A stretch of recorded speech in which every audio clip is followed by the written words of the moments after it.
नमस्कार, आप देख रहे हैं IBC 24। मैं हूं आपके साथ विजय कुमार पंड्या। बात इंदौर की, जहां बच्चों से भरा ऑटो पलट गया है। स्कूली बच्चों से भरा हुआ यह ऑटो था। ऑटो में बैठे 7 बच्चे घायल हुए हैं। ड्राइवर पर शराब पीकर गाड़ी चलाने का आरोप भी लगा है।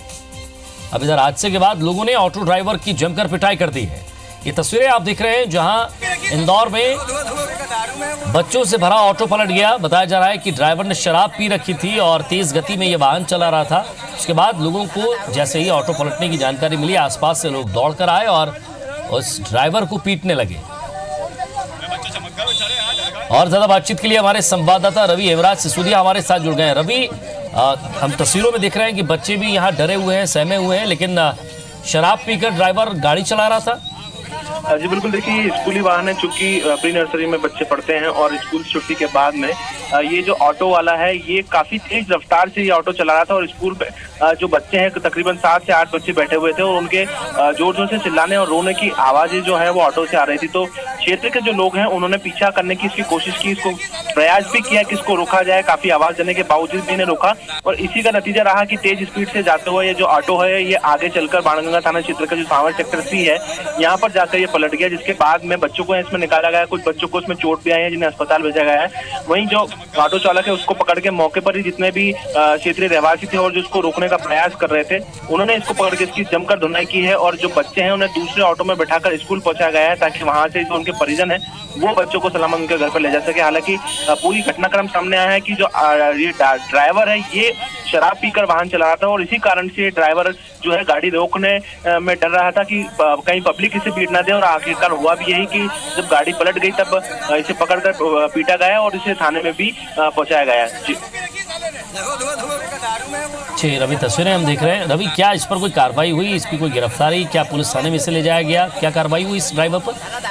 जी बिल्कुल, ये जो ड्राइवर है इसे पकड़कर जो क्षेत्रीय रहवासी जो उसका पीछा कर रहे थे, मौके पर जो लोग थे उन्होंने पहले तो बच्चों को उतारा है, निकाला है पूरे सेफ तरीके से, दूसरे ऑटो में बिठाया है और उसके बाद ये जो ड्राइवर है इसको ऑटो सहित थाने पर लेके गए हैं। जो कि शराब पीकर ये वाहन चला रहा था तो इसके तहत भी एक कार्रवाई होना है। और बच्चों को लेकर इस प्रकार का रिस्क भी इसने लिया कि शराब पीकर इतना तेज तरीके से वाहन चला रहा था, तो इसको लेकर कहीं ना कहीं विधि पूर्वक जो कानूनी कार्रवाई है वो उसके विरुद्ध होगी। जी शुक्रिया रवि इस तमाम बातचीत के लिए। तो ड्राइवर शराब पीकर ऑटो चला रहा था और जब लोगों ने आवाज़ दी तो वो रुका नहीं और आगे जाकर ऑटो पलट गया। उसमें सवार बच्चे भी यहाँ डरे सहमे हुए हैं, उन्हें भी हल्की चोटें आई हैं, लेकिन अब ड्राइवर को पुलिस के हवाले कर दिया गया।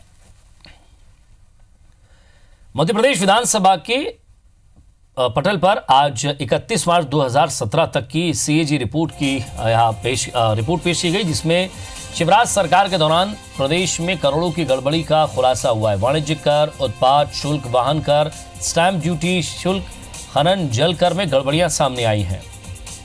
रिपोर्ट के मुताबिक इसकी वजह से सरकारी खजाने को 6,270 करोड़ का नुकसान हुआ है। कैग की रिपोर्ट में बताया गया है कि शिवराज शासन के दौरान प्रदेश की पेंच परियोजना में करीब 376 करोड़ की अनियमितता पाई गई है। इसी तरह सार्वजनिक उपक्रमों से 1,224 करोड़ का नुकसान हुआ। कैग की रिपोर्ट में ट्राइबल स्कूल छात्रावास के संचालन में 147 करोड़ से ज्यादा की अनियमितता उजागर की गई है। जल संसाधन विभाग, लोक निर्माण विभाग, नर्मदा घाटी विकास प्राधिकरण की 9,557 करोड़ की कुल 242 योजनाओं में से 24 परियोजना की 4,800 करोड़ लागत बढ़ गई है।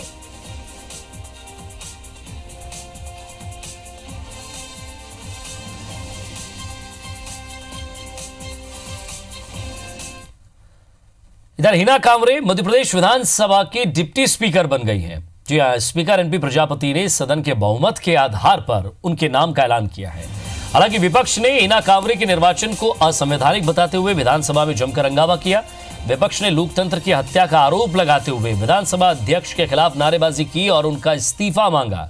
विपक्ष ने इस मामले की शिकायत राष्ट्रपति से करने की बात कही है। पूर्व मुख्यमंत्री शिवराज सिंह चौहान ने स्पीकर और डिप्टी स्पीकर दोनों के निर्वाचन को असंवैधानिक बताया और इसे लेकर विधि विशेषज्ञों से भी सलाह लेने की बात कही है। देखिए, अभी उनके पास सारे दरवाजे उनके लिए खुले हैं, वो जहाँ चाहे वहाँ जा सकते हैं। जो भी चुनाव हुआ है वो पूरी नियम और प्रक्रिया के तहत हुआ है। सरकार के अनियमित फैसले किए गए और निर्वाचन किया गया। ये एक भी पद जो है वो मान्य नहीं है। अवैधानिक है, असंवैधानिक है पूरी प्रक्रिया। और आज सबसे बड़ी बात, हमारे वरिष्ठ नेताओं को, पूर्व मुख्यमंत्री को, पूर्व विधानसभा अध्यक्ष के लिए पॉइंट ऑफ ऑर्डर उठाने तक की अनुमति नहीं दी गई आसंदी से। इससे बड़ा मजाक क्या हो सकता है? ढंग से उनका चुनाव, जैसा नेता प्रतिपक्ष जी ने बताया है, हम मानते ही नहीं है कि वो वैध हुआ, गलत ढंग से हुआ। वैसे उन्होंने उपाध्यक्ष का निर्वाचन मनमाने तरीके से घोषित कर दिया कि कार्रवाई आगे बढ़ गई और उपाध्यक्ष घोषित, ये भी अलोकतांत्रिक है। मध्य प्रदेश विधानसभा का सत्र विपक्ष के हंगामे और भारी शोर शराबे के बीच अनिश्चितकाल के लिए स्थगित कर दिया गया। आज विधानसभा में 22,347 करोड़ का अनुपूरक बजट पेश किया गया। उसके बाद कार्रवाई को स्थगित कर दिया गया। इस दौरान विपक्ष ने सदन में जमकर हंगामा किया। विपक्षी नेताओं ने स्पीकर और सरकार के खिलाफ जमकर नारेबाजी की। विपक्ष के नेता आसंदी की सीट पर पहुंचे और बवाल करने लगे।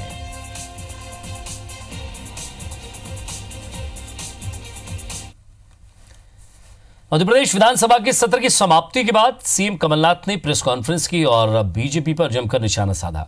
उन्होंने कहा कि अभी तो बीजेपी के बहुत सारे खुलासे होना बाकी हैं, ये सिर्फ ट्रेलर है। कमलनाथ ने कहा कि बीजेपी सदन में वोटिंग नहीं चाहती थी, इसलिए हंगामा कर रही थी। कमलनाथ ने बीजेपी पर सदन की परंपराओं को तोड़ने का आरोप लगाया। सीएम ने कहा कि हमें अपेक्षा है कि बीजेपी सदन की परंपराओं का पालन करेगी। सीएम ने कहा कि स्पीकर और डिप्टी स्पीकर का चुनाव नियमों के तहत ही हुआ है। चुनाव में सारी प्रक्रियाओं का पालन किया गया है और बीजेपी को जहां जाना है जा सकती है। सीएम ने कहा कि अगले 1.5 महीने में 50% किसानों का कर्ज भी माफ होगा। खुलासा नहीं होने देना चाहते हैं, जैसी बहुत सारे उदाहरण आएंगे जहां वे चाहते हैं कोई खुलासा ना हो।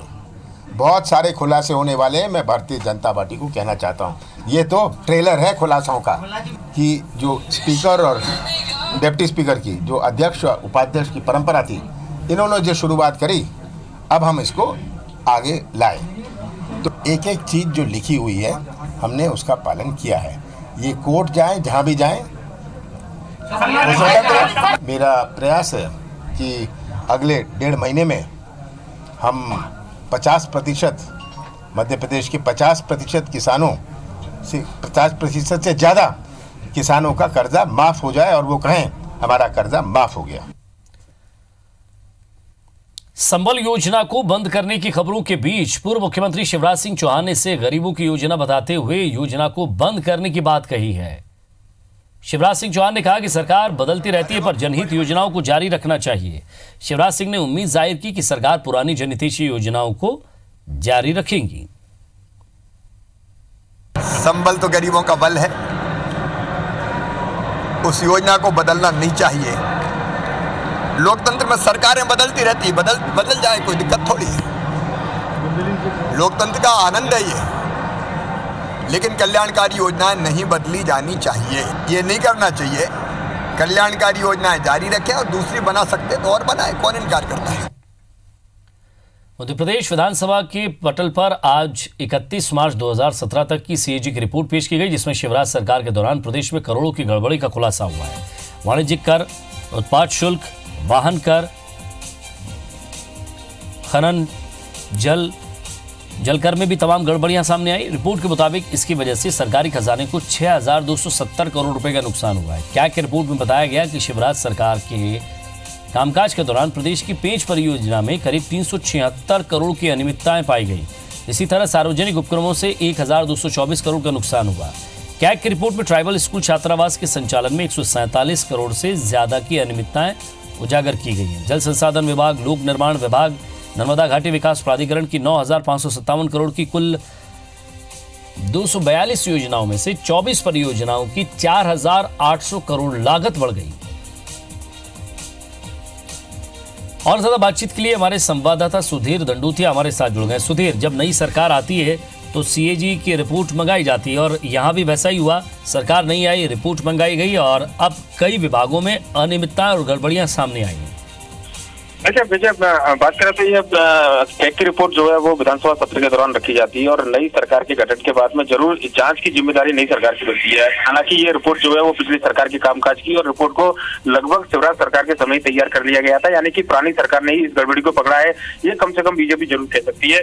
इसके लिए जिम्मेदार कौन है, उन पर जांच की जानी है, उन पर कार्रवाई की जानी है, ये नई सरकार का काम है। लेकिन रिपोर्ट की अगर बात करें, आज सदन के पटल पर इस रिपोर्ट को रखा गया था और इसके मुताबिक मध्य प्रदेश में कुल जो है 6,270 करोड़ रुपए का नुकसान जो है वो कैग की रिपोर्ट में इस बात का खुलासा हुआ है, जो कि कहीं ना कहीं गड़बड़ी और अनियमितता की ओर इशारा कर सकता है। हो सकता है इसके पीछे कोई बड़ा घोटाला भी सामने निकल कर आए।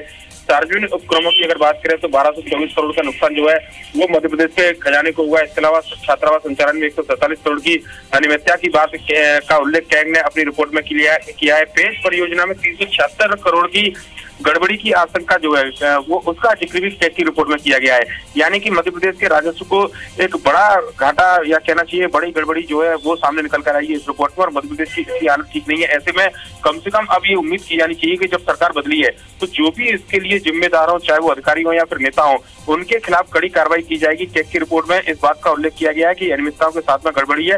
हो सकता है कि इसके पीछे कोई घोटाला भी हो और उस घोटाले की जांच की जिम्मेदारी भी अब नई सरकार की बनती है। विजय जी, वाकई सुधीर, वित्तीय स्थिति अगर देखी जाए मध्य प्रदेश की तो वो ठीक नहीं है। दूसरी तरफ यहाँ करोड़ों के अनियमितताओं की बात अगर सामने आती है तो कहीं ना कहीं नई सरकार को एक और मौका मिल जाएगा विपक्ष पर निशाना साधने के लिए। बिल्कुल, देखिए नई सरकार को मौका मिल जाएगा विपक्ष पर निशाना साधने का, पर लेकिन कार्रवाई को लेकर भी नई सरकार के ऊपर दबाव होगा, क्योंकि मध्य प्रदेश का जो 22,000 करोड़ से ज्यादा का अनुपूरक बजट प्रदेश सरकार लेकर आई है उसमें महज किसानों की कर्ज माफी के लिए फिलहाल 5,000 करोड़ का ही प्रावधान किया गया है।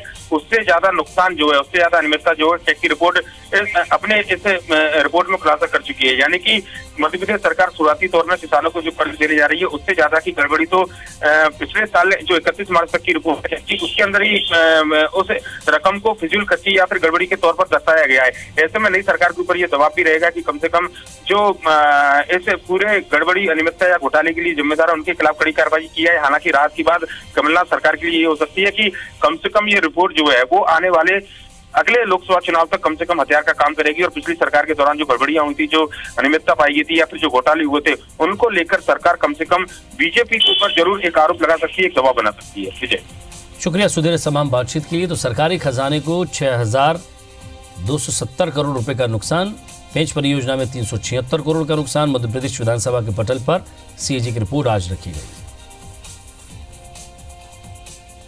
देखिए, शिवराज सिंह की सरकार जो है घोटालों की सरकार रही है, और इनकी कथनी और इनकी करनी में जमीन आसमान का फर्क रहा है।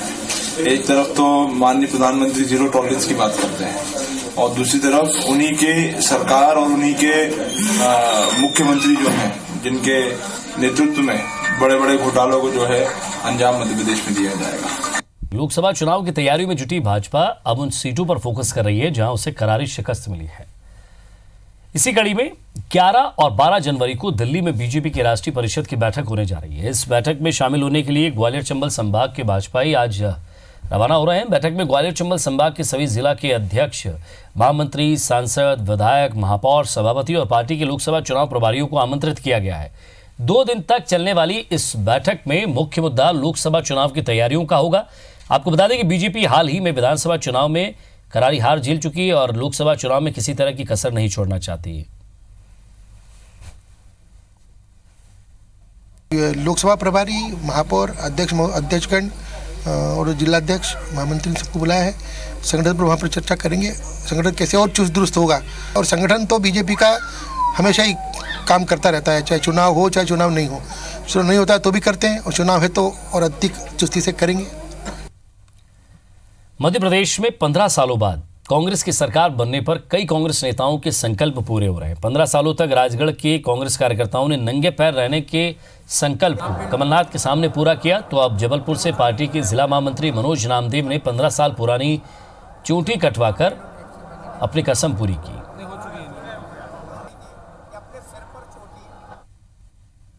मेरी 1.5 मीटर की चोटी 2003 में मैंने मध्य प्रदेश में कांग्रेस पार्टी की सरकार लाने के लिए 15 साल अपने सिर पर रखी, और मैं आज मेरे बड़ी खुशी के साथ मैंने यह बात मन्नत की थी कि मध्य प्रदेश में कांग्रेस सरकार वापस आएगी, तब मेरी चोटी कटी है। और चोटी की मन्नत पूर्ण होने पर मैं इस चोटी को विधि विधान के साथ मां नर्मदा में विसर्जित करूंगा।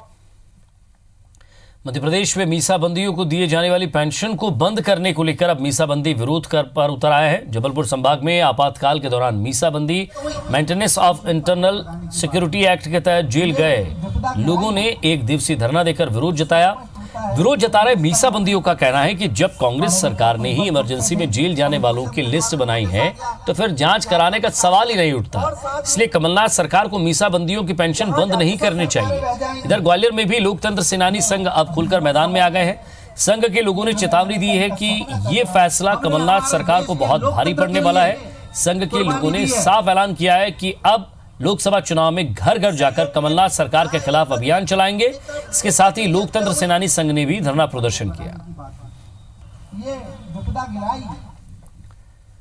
ग्वालियर नगर निगम 3 अरब से अधिक के कर्जे में डूबा है, लेकिन मेयर विवेक शेजवलकर अपने 4 साल के कार्यकाल को सेलिब्रेट करने के लिए लाखों रुपए खर्च कर रहे हैं, जिसके विरोध में कई पार्षद खुलकर मैदान में उतर आए हैं और जश्न का बहिष्कार भी कर रहे हैं।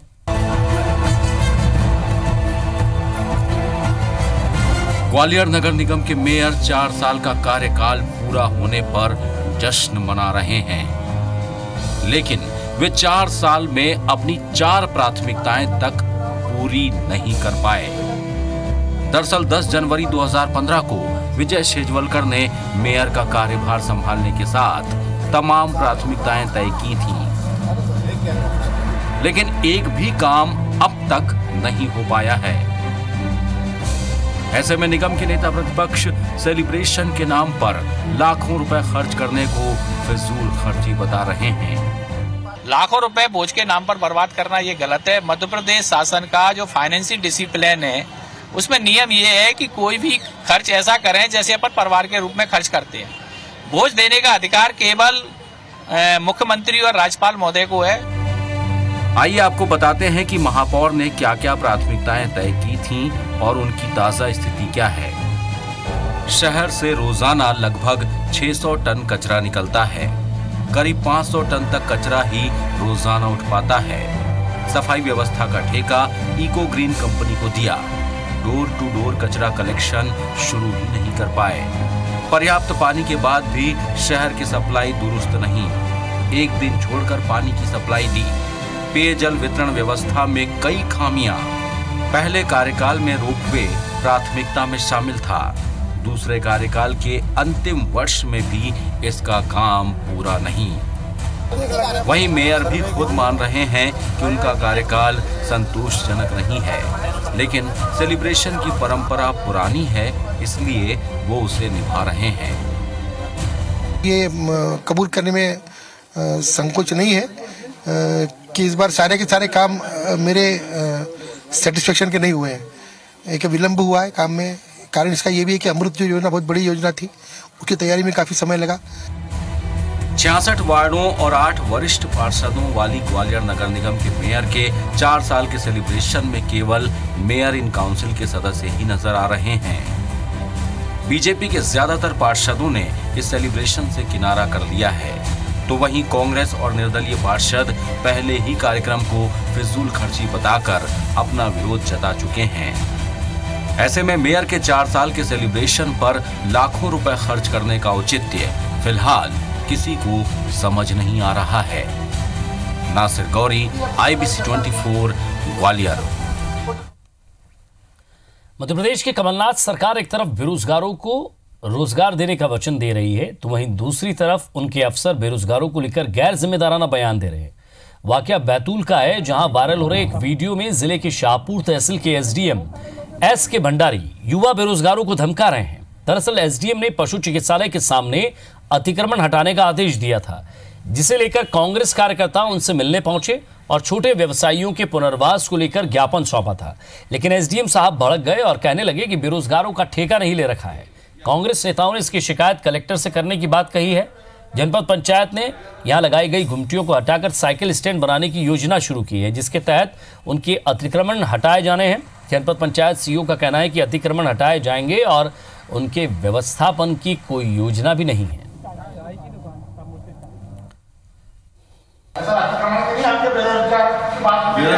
बेरोजगार तो ठेका लिया है क्या? मेरे को ठेका तो गवर्नमेंट ने लिया है। कोई गवर्नमेंट ने ठेका लिया है?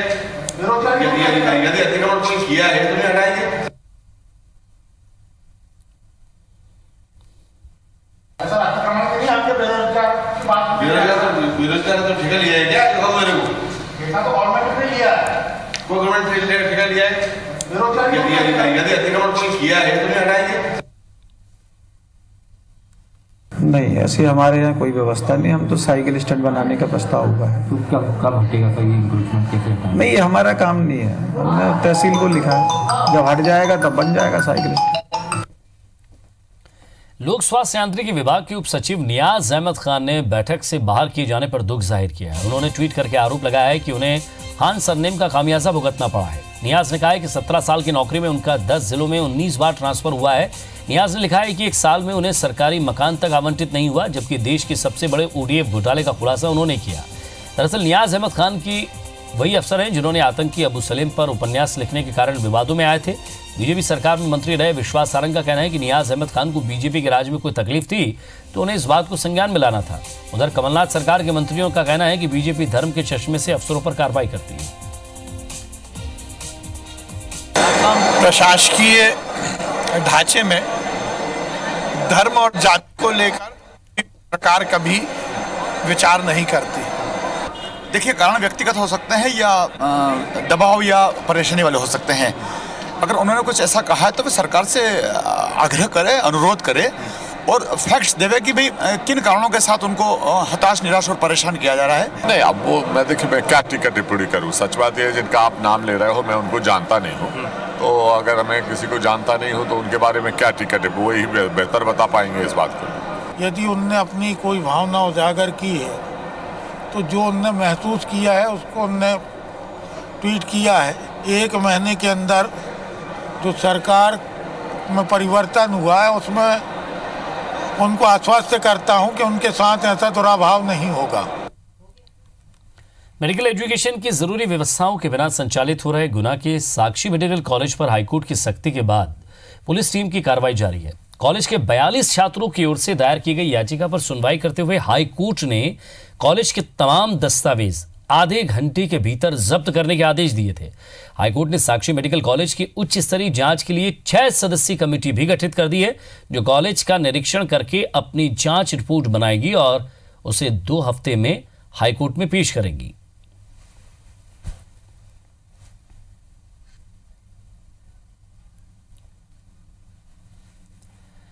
मुरैना जिला मुख्यालय से 6 किलोमीटर दूरी पर स्थित वन विभाग के रेस्ट हाउस में विद्युत विभाग सब स्टेशन से सीधे बिजली कनेक्शन दे रहा है और इसका बिल भी नहीं आ रहा है। अधिकारी की दलील है कि बिना फीडर और ट्रांसफार्मर के बिजली आपूर्ति नहीं हो सकती और इस मामले की जांच कराएंगे। आपको बता दें कि रेस्ट हाउस में अभी कलेक्टर प्रियंका दास अस्थायी रूप से रह रही हैं। इसके अलावा विधानसभा चुनाव के दौरान तैनात ऑब्जर्वर भी यहां रुके हुए हैं। कुछ नहीं है, 24 घंटे तो सप्लाई हम सभी को दे रहे हैं। आप ये देखें कि ग्रामीण अंचल में जो हमारे आबादी फीडर हैं उनको हम 24 घंटे निरंतर विद्युत प्रदान कर रहे हैं। तो खैर हम दिखवाएंगे अगर ऐसा है आप कह रहे हैं। अवैध रूप से कोई लाइट ली जाती है, इनडायरेक्ट रूप से लाइट ली जाती है, तो निश्चित रूप से अगर किसी अधिकारी ने लिया है या किसी नेता ने लिया है तो वो अपने पद का दुरुपयोग है और निश्चित रूप से वो चोरी की पर्दी में आती है। और इसी के साथ फिलहाल इस बुलेटिन में इतना ही। आगे देखिए हमारा खास कार्यक्रम हमर बानी हमर गोठ।